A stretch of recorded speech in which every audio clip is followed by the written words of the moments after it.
esengo kokutana bino na poko ya lelo mpona kopesa bino basango ya sika kokutana na bino yango ngonga ebeti nsima ya ntango bokozwa badetail nyonso. Tofungoli basango na bino na politique epai ya pitata mokonzi ya ekolo Congo démocratique Félix Antoine Tshisekedi ye asalaki bongo discours na sommet ya Rotterdam sur le climat na mboka Pays-Bas mokolo ya lundi 5 septembre 2022 wapi atalisaki lolenge nini RDC ekoki bongo kosunga mokili mpona koresiste na changement climatique. Yannick Moulengo abetisi ngonga. Je suis heureux de prendre part à ces importantes assises consacrées à l'adaptation en Afrique. À mon tour, je voudrais également déplorer l'absence des leaders des nations industrialisées ainsi que des représentants du secteur privé qui sont comme on le sait, les plus grands pollueurs et qui auraient eu des réponses ici immédiates à nos questions. Mais qu'à cela ne tienne, je suis convaincu qu'ils entendront parler de la portée de cet événement, pour lequel d'ailleurs je tiens à remercier les organisateurs de m'avoir invité à partager mes réflexions et porter la voix, ainsi que l'expérience de la République démocratique du Congo qui se positionne véritablement en pays solution face à la menace que représentent les changements climatiques. Nous savons tous combien le dérèglement climatique inhibe les efforts de développement sur le continent africain. Comme vous le savez, l'année dernière, j'ai assuré la présidence de l'Union africaine avant de passer le relais à mon cher frère, le président Macky Sall de la République du Sénégal. Ce mandat m'a permis notamment de prendre la vraie mesure des effets négatifs du changement climatique tels qu'ils se sont produits non seulement dans mon pays, la République démocratique du Congo, mais bien plus. J'ai constaté de visu les ravages énormes causés par le changement climatique dans d'autres régions et pays d'Afrique. Il se pose dès lors le sentiment d'injustice ressenti par le peuple africain. En effet, le continent africain est celui qui a le moins d'impact sur le changement climatique, mais paradoxalement subit la majorité des conséquences de ces fléaux. Mesdames et messieurs, en 2015, conscients de l'impact accru du changement climatique en Afrique, les pays africains ont lancé l'initiative d'adaptation pour l'Afrique afin de réduire la vulnérabilité du continent face au changement climatique. 7 ans plus tard, les effets de la mise en œuvre de cette initiative se font encore attendre. Les fonds promis ne sont pas versés. Nos partenaires de développement s'étaient engagés à nous attribuer 100 milliards de dollars par an avant 2020. Ces fonds devaient servir à appuyer les efforts faits par les pays en développement, mais force est de constater que cet engagement n'a pas été respecté. Olandisama na rarete ya carburant mingi penza essence na ville province ya Kinshasa nde ministre ya ba hydrocarbures mwana mboka Didier Budimbu asalaki bongo communication pona kotalisa ba mboka ete stock o ezalaki pona Kinshasa yango ekomi boko sila kasi sima ya semaine moko situation ekozonga nango normal, c'est-à-dire le 12 septembre makambo ekozonga normal boka ndenge ngonga ebetana tepa ya Iran Bulembi. Outa lundi 5 septembre 2022 et tuluku ya mituka etondi na station essence pona koluka ravitaillement ya carburant na ba station suite ya passe ya carburant oyo ekomi kopesa passe na transport. Do ministre ya hydrocarbures Didier Boudimbu a informé population congolaise en général pe cunions en particulier était situation oyo ezali suite ya bokiti makasi ya stock ya carburant. Na souci ya ko éviter rupture totale gouvernement ekolo Congo démocratique ba sololi tope bayokana ba entreprise oyo bazali coopérer limitation oyo ya ko appliquer méthode moko pona ko kitisa tope ko sala baisse ya 1100 mètres cubes à 660 mètres cubes par jour ya consommation na ville ya Kinshasa kaka po naissance pe jet na o etali jet navire o ezali ko assurer ravitaillement ezali na nzela banana réceptionné na Saussure outa samedi 3 septembre 2022 pona essence bateau ekokoma makadi le 14 septembre 2022 na bozeli gouvernement ezali ko bongama pona ko futa manque à gagner na ba société pétrolière pour na ko permettre bango ba somba ba stock mususu. Ministre Didier Boudimbu a sengi population kozala calme pe azali ko sala manson pour situation ezonga malamu. Et sengeli ko eba ete ministre hydrocarbures a vu mesure ya ko limiter volume ya ko teka ba litre ya carburant ya mituka nyonso pour na ko permettre mituka nyonso pe et permettre lisusu carburant ici la te kino ravitaillement kozonga. Et sengeli ko eba ete ministère ya hydrocarbures et 8 mesures ya ko limiter volume ya côté kabalitre ya carburant pour na mituka nyonso pour na ko permettre carburant et si la te kino ravitaillement ko zonga ngonga ebeti.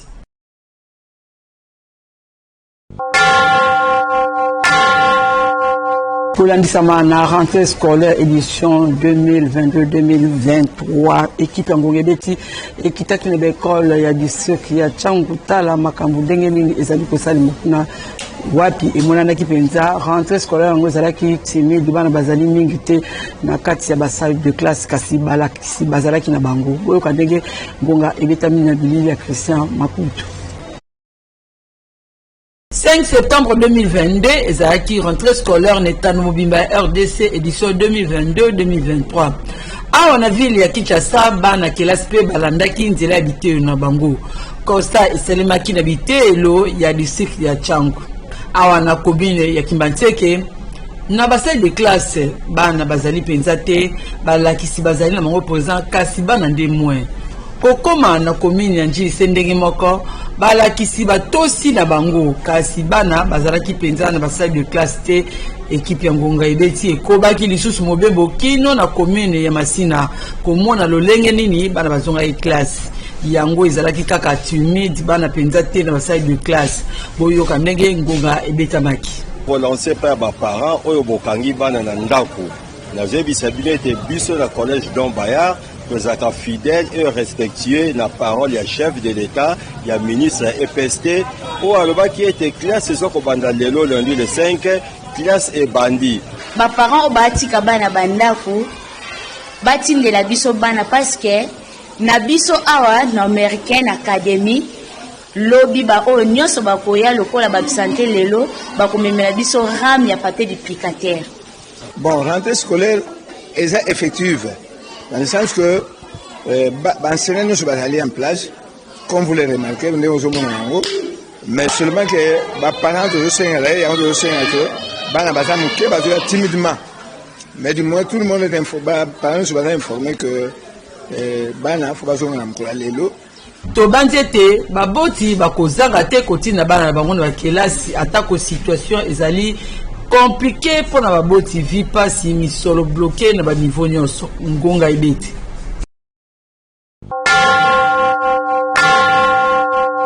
Marche pacifique yabana yaba déplacé na territoire ya retour oyo ba kimaki geur yaba M23 na groupement ya Jomba na Bweza bana bazali bongo ko senga to ko réclamer na mbulamatari ete kimia ekota po bango pe bakoka kozonga kelasi Irene Blendi abeti singonga. Bozongi kelasi ezalaki effectif te lundi 5 septembre n'habité le belé à l'école ya Rutshuru centre na Nord Kivu.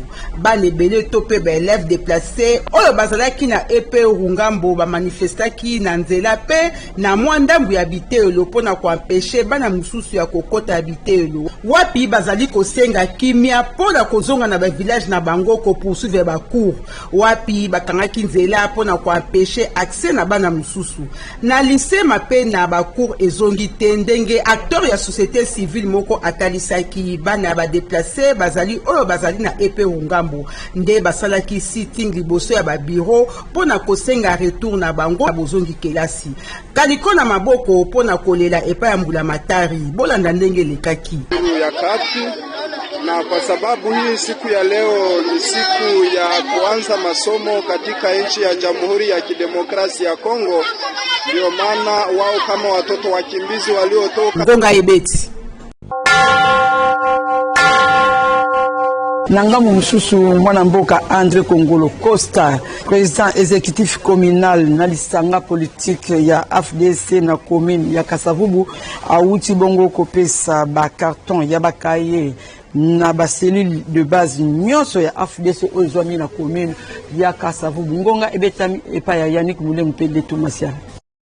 Na susi azalaka nango tango nyonso liboso ya babazi na ye ya komini ya Kasavubu, le stratège André Kongolo Costa, l'homme politique oyo azali ko incarner vision politique ya professeur Modeste Bahati Lukwebo na kati ya komini ya Kasavubu na lisanga politique Alliance des Forces Démocratiques du Congo FDC na Mokuse, asangisaki ba responsable ya cellule ya babazi nyonso oyo ezomi na komini ya Kasavubu na tina kokabolela bango ba karto ya bakaye oyo ekosunga bango na kopesa na ba membre nyonso ya ba cellule ya FDC na kati ya komini ya Kasavubu. Chef de cellule moko azwaki oyo yeba karto ya bakaye na sine ya bolingo oyo ezali ko régner toujours na kati ya FDC Kasavubu. Boyo Kangunga biso na comptable de Kasavubu tomemaki vision moko ya sika ya koloba ete tozali bota moko tozali nde famille na famille soki esengi kosepela faut tosepele longo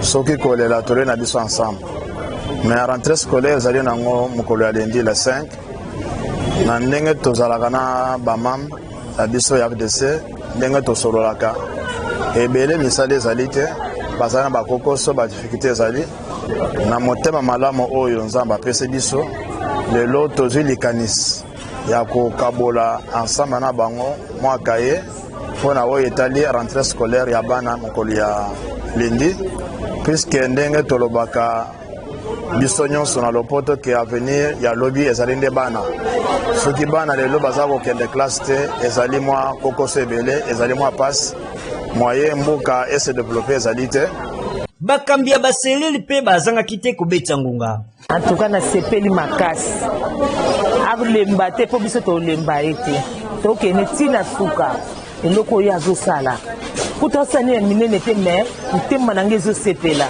ta rentrée scolaire nasomi na kaye te me nasi nazwi bakaye ya bana. En tout cas akende liboso nzambe atie loboko makambo na nyonso ekosalama e avance nzambe asunga ye ya solo. Likambo ya André Kongolo Costa na bana ya Kasavubu ezali bolingo ya suka te. Rendez-vous na 2023. Ngonga Ebeti.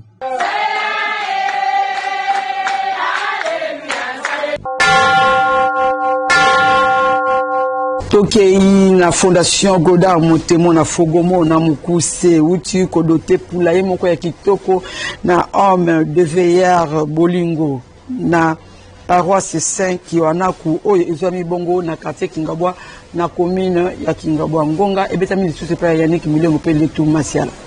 Journée dimanche 4 septembre 2022 elekaki pamba te pona vice-ministre ya mini mwana mboka Godard Motemo na président ya fondation oyo ezali na kombo na ye Fogomo na Mukuse pe ya Asbel Banakin, toujours dans son silence absolu, akitaki na quartier Kingabwa Mandrandel na commune ya Limete mingi penza na homme de veilleur bolingo ya paroisse 5 Kiwanuka epai wapi auti kofinancer projet moko ya kitoko na propre fond na ye moko ya butungi pula ye ya kitoko yango ekozala approvisionner na basoso pe bamaki ya koteka ekosonga lisusu na prise en charge na bango pe lisusu alekaki na kovisite bampaka oyo bafandaka na homme de veilleur. Président ya Fogomo mwana mboka Godard Motemo na mawa pe bolingo azalaka na yango tango nyonso na ba personne ya 3e âge apesaki enveloppe moko ya mutuya pona kosunga na kosombela bango biloko ya kolia pe lisusu. Mwana mboka Godard Mutemuna azwaki engagement ya kofuta basali oyo basokipaka na bampaka. Lolenge ekomami na Biblia oyo azali kosunga ba pauvre azali kodefisa Nzambi. Boyo Kangunga. Il dit, honore ton père et ta mère, tu vivras longtemps. Quelle que soit la taille de cette offrande ou l'importance, c'est le cœur. Il est dit, celui qui donne aux pauvres ou aux vieillards qui sont inactifs prête à Jésus. Et je profite de l'occasion pour rééditer ce que j'ai dit à l'église. Je vais également donner ma contribution pour la construction de la grotte du Mariage. Na kombo ya bampaka nyonso Koko Leontine a remerciaki mwana mboka Godard Mutemuna na geste oyo auti kosalela bango. Boyo Kangunga. Topesi yo merci. Mukutani na yo ya na biso epesi biso esengo mingi. Nzambe azalokumu. Pambolama akumisa yo abakisa yo ya ebele. Apambola abenisa yo mosala na ye kende liboso. Yambona yango mwana mboka Godard Mutemuna alekaki nanu na kosambela na messe ya 23e dimanche ya temps ordinaire ya paroisse 5 Kiwanuka Ngonga Ebeti. Na basango mosusu esengeli koyeba ete ba UNG debout la jeunesse congolaise élevant notre pays DGCEP na mokuse oyo ekambamaka na madame Urlaine Badila kolo pont oyo ebukanaki ya de cela un mois misala ya kotonga pont ya sika ebandi lisusu kuna na commune ya Mongafula na quartier Molende. Boyoka ngonga ndenge betami epai ya Iris Pendeli.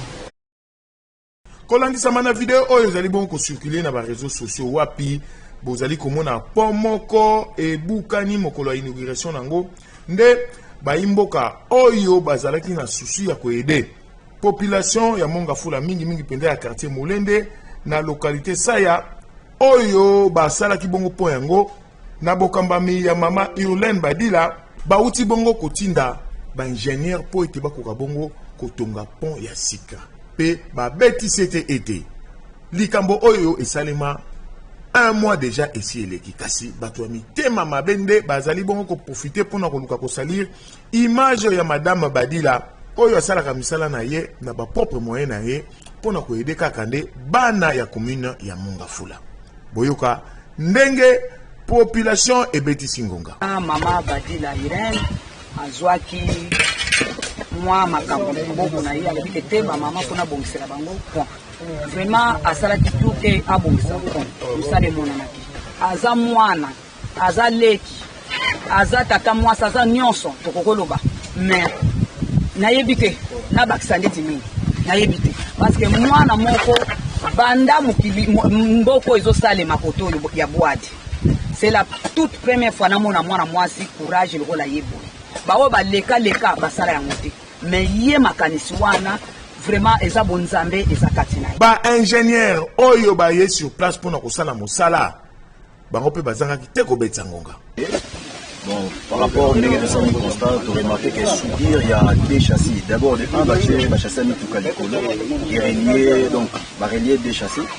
Puis, il y a 4 parce que relié deux châssis, parce que là, il m'a dit, et ça, il y a PC. Et Sengel Koeba était, Madame Irene Badila, atalisi ete, atako bazali ko diaboliser misala na ye kasi, ye akotika te, akokoba kaka, kosala misala, pona bolamu ya bana ya Mongafula. Pe pona ko accompagner ba action ya tata Mokonzi Félix Antoine Tshisekedi Tshilombo. Ngonga Ebeti.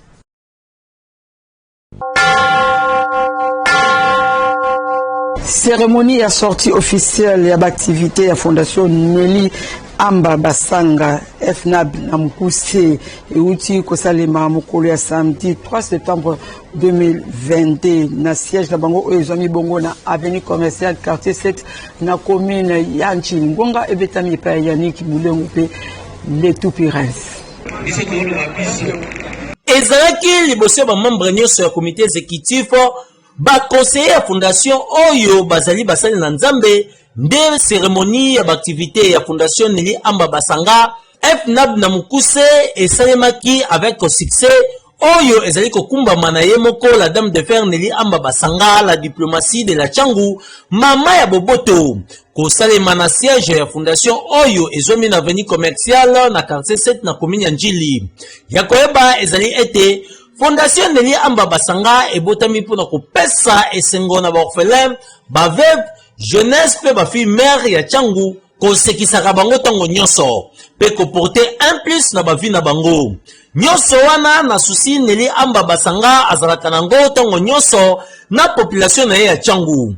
Na maloba na ye mwana mboka Jean-Paul Bimbelele alekaki penza na kotalisa vision ya fondation Nelly Amba Basanga pe lisusu alekaki na kopresente ba membre ya komite nyonso ya mbo ya kosukisa na distribution ya ba kits scolaire oyo esalemaki epai ya baorphelin ya bakomi nyonso oyo ezomi na district ya Tchangu na kopesa bango nzela ya kozongela kelasi malamu pe remise ya balo ya baje ya bavarese esalemaki lisusu epai ya ekipe ya loisir ya bana ya Njili don signé Nelly Amba Basanga. Boyo kangonga ndenge betamaki fondation eye penza pona kosunga bana kaka te ndenge bomoni ba kit scolaire epesami awa na ba kit ya football epesami awa kaka yango te mais misala ya kosala ezali ebele ba formation tolobili awa donc nous avons beaucoup de projets oyo elongo na mama Nelly tokosala. Première fois nanga koyaka na kati ya fondation mama Nelly aza mwasi faut to soutenir yaza mama ba mama botelema parce que momo ekomi momo ba mama ye moko pe la dynamique Nelly Amba Basanga azangaki te kobetsa ngonga. Je tiens à vous remercier tous pour les efforts consentis pour la réussite de cette journée. Espérons que l'œuvre qu'on a commencé ira toujours de l'avant avec l'aide du Seigneur Jésus-Christ. Nous faisons que l'accomplissement de sa parole. En ce qui concerne la vie de nos frères et sœurs démunis en général et en particulier les orphelins. Avec Dieu, nous avons la victoire. Nasuka balekaki na cérémonie ya ouverture ya bureau ya fondation nyonso wana esalemaki epai ba pasteur oyo bazali ba conseiller ya fondation. Ngonga ebeti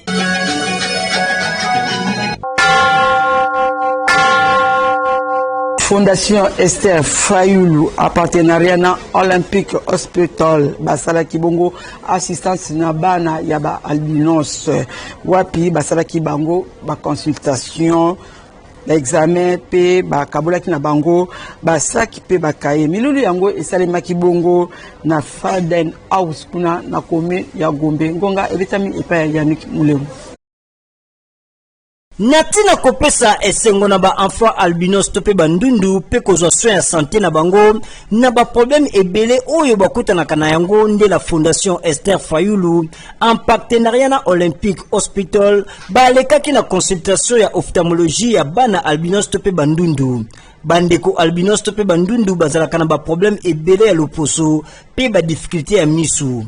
Consultation pe examen elekaki malamu na présence na ye moko mama ya motema malamu Esther Fayulu. Sima ya consultation pe examen nde mama Esther Fayulu azongisaki esengo na ba albinos wapi apesaki bango ba objet classique kotanga ba sac ba kaye ba bic pe balati pona kotanga kaka wana. Boyoka bango moko ba albinos to pe bandundu ndenge babetisaki ngonga. Biso ba albinos ba moyen pe ya kososa des examens ya famille et yango na zona sango ya bien ki biso pour le canal d'examen to ba consulter biso to c'est la sco ba résultat ça fait merci zamba pambolo na o ya sa biso na biso nazana esenga makasi ya munene lelo tozo kabola basak na ba kaye pona koede bana pona scolarité. Olympic Hospital andimi pona kosalisa consultation ya miso ofele. Nous remercions beaucoup Olympic Hospital. Nous remercions aussi Fondation Esther Fayulu parce que c'est à travers Fondation Esther Fayulu que nous avons maintenant un partenariat avec Olympic Hospital. Nous sommes à 3 jours de la rentrée scolaire et la Fondation Esther Fayulu en partenariat avec l'hôpital olympique se sont donné le devoir d'accompagner les enfants D'abord, en leur permettant de faire une bonne rentrée scolaire, en leur donnant grâce à la participation de l'hôpital olympique, les consultations gratuites pour la vue et pour la peau aussi. Et Sengeli Koyeba ete, ezali mbala ya liboso te que la Fondation Esther Fayulu ezwa charge ya ba albinos tope bandundu et mesana déjà kosala yango. Ngonga ibeti.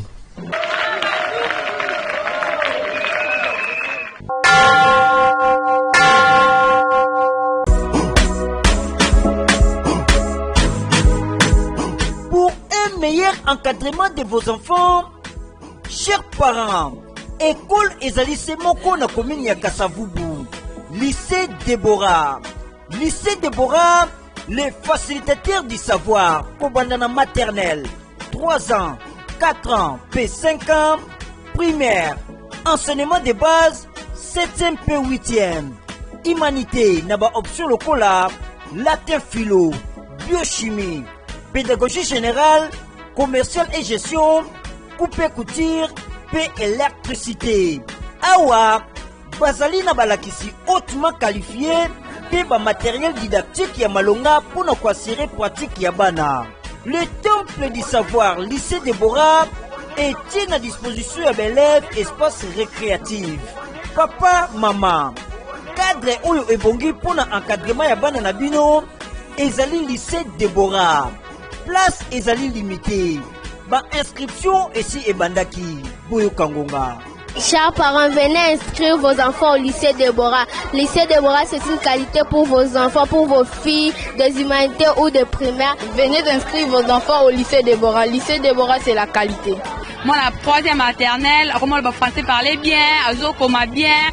Déborah, vraiment, ça va être ma carte. Parents, il y a des inscriptions en cours, comme ça, lycée Déborah, c'est la classe. Plus côté, écoute, il y a des frais. Donc, on a goûté pour le bateau. Adresse Ezali Semoko, avenue Befale numéro 53, quartier Katanga, na commune ya Kasavubu. Référence avenue Gambela Katanga, non loin ya marché Gambela. Gongaï Betty.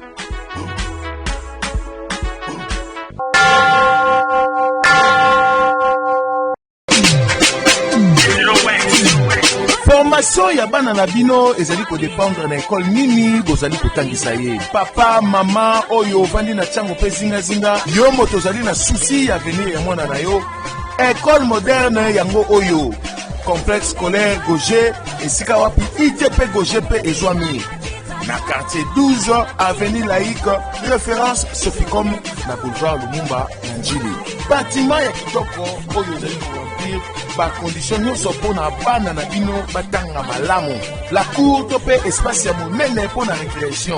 Ba professeur qualifié pe programme ya solo reconnu na état congolais. Nyonso oyo ko banda maternelle pe primaire 7e 8e na humanité wapi ba option organisé ezali ebele. Choix na yo kaka papa okoki kokuta commercial pe gestion, biologie chimie, latin philo, électricité industrielle, mécanique générale, électronique industrielle, construction, coupe et couture, hôtellerie, nutrition.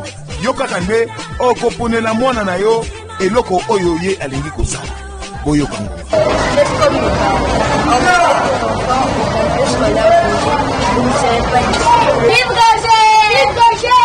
Nous avons adresse Naï 64, commune Angie, dans quartier 12, juste dans le boulevard, deuxième parcelle en boulevard, référence juste à arrêt tribunal. Kobo Sanate, complexe scolaire Gauger, avenue Laïque, dans quartier 12, référence Soficom, dans boulevard Lumumba, dans Ngambo ya commune Yanji. Gonga Ebe.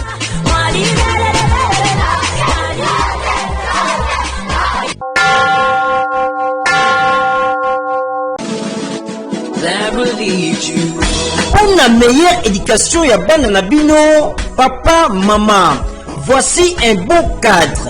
Complexe scolaire American Academy of Excellence, une école moderne bilingue où ezali ko assurer avenir ya bana pour bana na cycle maternel, primaire, éducation de base, pe humanité.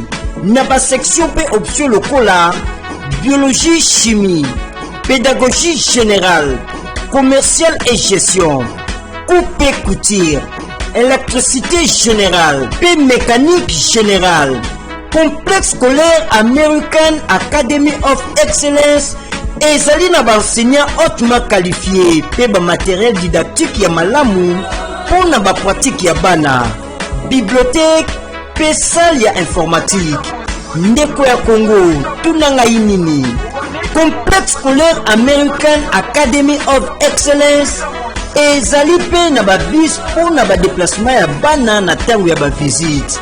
Et suki wana te, na complexe scolaire American Academy of Excellence, et pesaka pe bourse d'études na lauréat ya examen d'état. Boyo Kangonga. Envoyez vos enfants au complexe scolaire American Academy of Excellence et vous ne serez pas déçus. Chers parents, send your children in the school American Academy of Excellence and they will not deceive you people. Complexe scolaire American Academy of Excellence ezali planté na 6 sites. Na balabala Kiala numéro 30 quartier Lokari na commune ya Masina.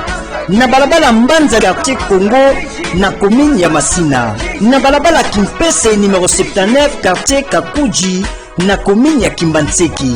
Na balabala Kamere numéro 4 quartier Kindobo na commune ya Ntili. Na balabala Mbusoso numéro 14 na quartier Baumbu D na commune ya Ntili. Peli Susu na balabala Pinda numéro 34 quartier Baumbu D na commune Kaka ya Ntili. Ngonga Ibeti.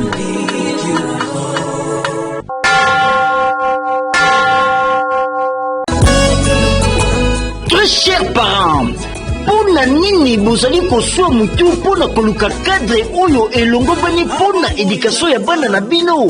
Solution yangoyo collège tolinga na Lemba, école moderne pe sociale ya vocation chrétienne, efongolaki déjà ba porte na yango pona inscription ya bana primaire, secondaire général pe humanité na ba option lokola littéraire, biochimie, pédagogie générale, mécanique générale, électricité générale, commercial fait gestion, pélissousou, coupe couture. Collège Tolinga na Lemba était à disposition ya bélève d'infrastructures scolaires ya malamu oyo ezali correspondre na standard international. Balakisi hautement qualifié pe expérimenté. Côté pratique, souci ezalaka soki mokete. Collège Tolinga na Lemba ezali na salle de promotion pour na assurer conférence débat, cours en commun pe activité culturelle. Pour na mbula oyo na collège Tolinga na surprise ezali ya bon samaritain député national pe ancien élève ya collège Tolinga na eli ya circonscription électorale ya Moamba.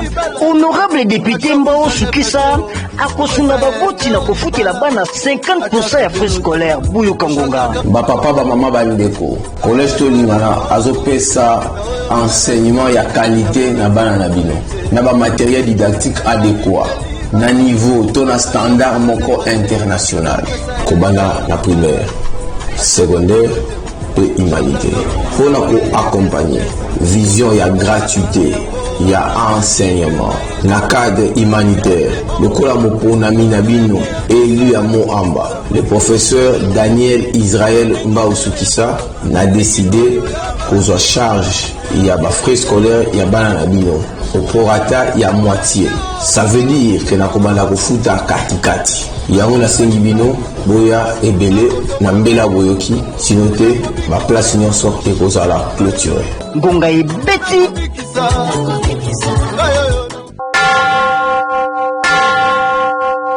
on dit tout ce qui va s'enlever pourquoi il y a le long matin de bino bino ba souzara qui on a pourquoi on a basamona bino il y a pourquoi le long na zone ici merci mingi pa pratique de ça la mta kina sima ya bilili bongo alande mtu asimba ki machine pour bilili pe ko ko ko me bino na ndako kimi ankolo mabota mabino botika madame